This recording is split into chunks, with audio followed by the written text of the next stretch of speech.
What's going on, guys? Gabe McKenzie with Marketing Made Easy. These days, it's really easy to look around, see what other people are doing, see how successful other people are, what other people are accomplishing, and really feel bad about yourself. Really feel bad about what you're personally doing, what you want to achieve. Maybe you're nowhere close to your goals or your dreams or your vision of what you want to create. Maybe financially you're struggling. Maybe you're not in the relationship that you would want to be in. There's a bunch of different things. So how do you build that self-confidence in you and yourself? How do you get to the point where it no longer bothers you what other people are doing, what your competitors are doing, because you have the self-confidence in yourself to walk by the beat of your own drum and go for what you're trying to achieve? So I'm gonna help you out with this. It really starts off simple. There are two people that are living inside you right now. The first person is your ideal self. This is your ideal vision of who you want to be. This version of you is the type of person that is always taking risks. This is the type of person that's incredibly physically fit. This person is financially free, financially successful. This person is influencing, or this person is fulfilling their mission to their fullest, fulfilling their purpose and their why. This person wakes up every morning loving every second of life, overcomes challenges, fights through fears and doubts, is just literally winning life. Okay, there's that type of person. And then there's a second person that's also in you. And this is your anti-version of yourself. And this person is the complete opposite. I mean, this is the voice in your head that tells you, yo, it's cold outside. Why you want to go to the gym? This is the version of yourself that likes to just stay in its comfort zone, that doesn't want any type of problems, that wants to be stable, that wants to be comfortable. This is the side of you that lets fear and doubt creep in and stop them from doing anything because that thing is scary, or I doubt I'll be able to do anything about it, let alone be successful. This is the version of yourself that lives by that victim mentality, that everything is happening to me. Why me? Why was I dealt the cards that I was dealt? And life is just one big glass of half emptiness, and it just goes on. Now, every day there are dozens of what I call mini battles, where you have to decide what you're going to do and which person in you you're gonna feed. There are a lot of decisions throughout the day that are going to either feed your ideal self or feed your anti-self. That moment when you wake up at 6 a.m. in the morning and you're like, I should go to the gym. There's gonna be two voices in your head. One telling you what you should do because you know this is right and you know this is what you said you're gonna do.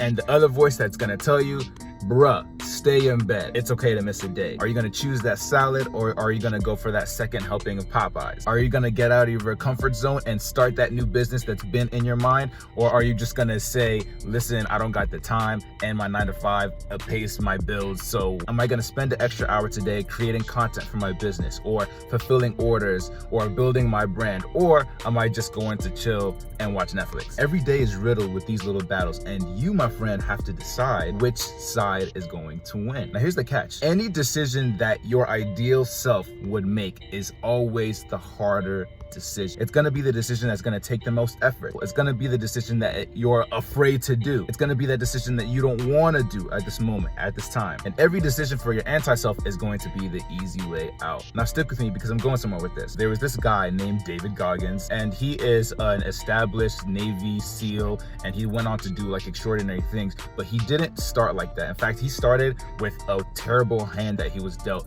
From a very young age, he dealt with abuse from his father. He lived in poverty. Him and his mom moved around a bunch of different times. Eventually, he actually got kicked out of the house. He cheated his way through school just to fail in high school. And literally, by the time he was in his mid-20s, he just didn't have anything. He dealt with a lot of racism. He dealt with a lot of negativity. He dealt with a lot of violence. And there was nothing in his life that ever said he would ever amount to anything. One night when cleaning out dead rats from a rat trap in a restaurant, which it was his job he used to do on a nightly basis, he realized that if he doesn't make a choice and if he doesn't change, he's going to be doing this like for the rest of his life. And one of his biggest goals was to go to the Navy and to become a Navy SEAL, which is an extremely tough process. Now, the only catch to do this was two things. One, he had to pass the administrative test, and two, he had to actually lose 100 pounds because he was obese, he was overweight, he was like 300 something pounds, and he had to do all this in less than 3 months. Now, this was actually an impossible task. It was not likely, even if he was to get down to his ideal weight in order to be able to qualify to even try out for the SEALs,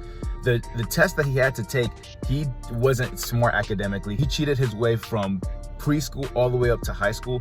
He didn't know anything, and he had to literally memorize all the material on that test in order to even have a chance to pass it. But with the odds stacked against him, every single day he made the decision to get up, go to the gym. And I'm talking about, he worked out like 8 hours a day, 2 hours on the bike, 2 hours swimming, 2 hours hitting the gym, just to go home, eat an apple, study for the test, and then go back for another 2 hours on the bike. He did this every single day for 3 months. Every single day he had to make these tough, grueling decisions about which person he was going to feed. Was he going to feed his ideal self, the person that he wants to be, or was he gonna feed that side of himself that wanted the easy way out? Every single time it was difficult. Every single time it was hard. And he didn't make the right decision every single time. There were times when he came short. He would always go back and make sure that there were no loose ends and that he didn't cut corners. By the end of the 3 months, not only was he able to lose the weight, but he was able to also pass the test that gained him entrance into being able to try out for the SEALs. And then that right there, that one win, the first win that he's ever made in his entire life, showed him one thing.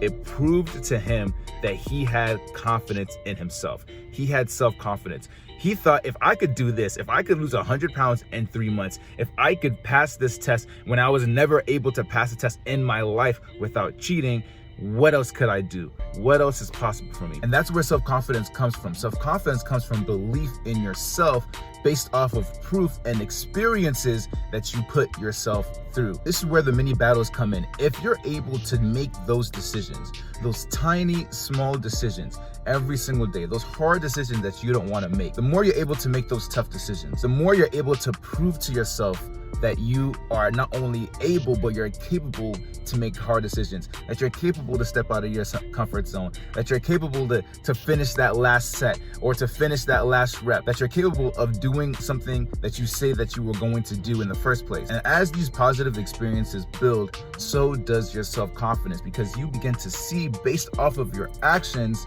that you can do it. It's as simple as, let's say you've never run 5 miles in your life. Farthest you've been able to get is 2.5 miles, not a meter more. And I say, everybody here that runs 5 miles, I'm gonna give them $100. You might not even decide to try to run that 5 miles because in your mind, you're like, I've never run 3 miles before, let alone 5. So why would I even try? And even if you did try, you would feel super anxious. You would have no self-confidence in yourself. You would doubt it because you've never done it before. Versus somebody that runs 5 miles every couple times a week. Now, the crazy thing is that same person may feel anxious, may have a little bit of anxiety before that race because they're like, wow, I mean, it's just time to perform. But once that person starts running, that self-confidence builds in. Why? Because he has experience of what he's done in the past. And he knows that if I have done this before on numerous occasions, then I can do this right now. And I have self-confidence in myself to get this task done. So it starts with that. It starts with those little things, starts with those mini battles, and choosing which side of yourself you're gonna feed. Are you gonna feed your ideal self, the person that you wanna be, the man or woman you wanna become, the impact that you wanna have, the business that you wanna build, the financial life that you wanna live, the relationships that you wanna have, whatever you wanna do? Or are you going to settle and pick the anti-self, which is the easy way out, the one that's comfortable staying where they're at, the one that lets fear and doubt dictate their life, the one that lives with regrets? Which side are you gonna pick? If you decide on a daily basis to pick more of your ideal self, you will begin to prove to yourself that you are worth that. You will begin to prove to yourself that you are that person. And as you continue to do that, you will begin to build self-confidence. And it's as simple as that, my friends, because when you can make those hard decisions on a daily basis, even the smallest decisions, then those decisions can add up to big wins in your mind. And your mind is gonna start to believe in itself, and you're gonna have that self-confidence in yourself where you're not gonna be worried about what other people are doing, because you know that you're able to do what you wanna do because you've done similar things in the past. All right, guys, so that's it for this video. I hope this video was helpful for you. If you have any questions, comments, concerns, leave them down in the comment section below. Make sure you share this video, and also don't forget to follow the page Marketing Made Easy on Instagram. I'm Gabe Kemsey once again, and I will catch you guys on the next video.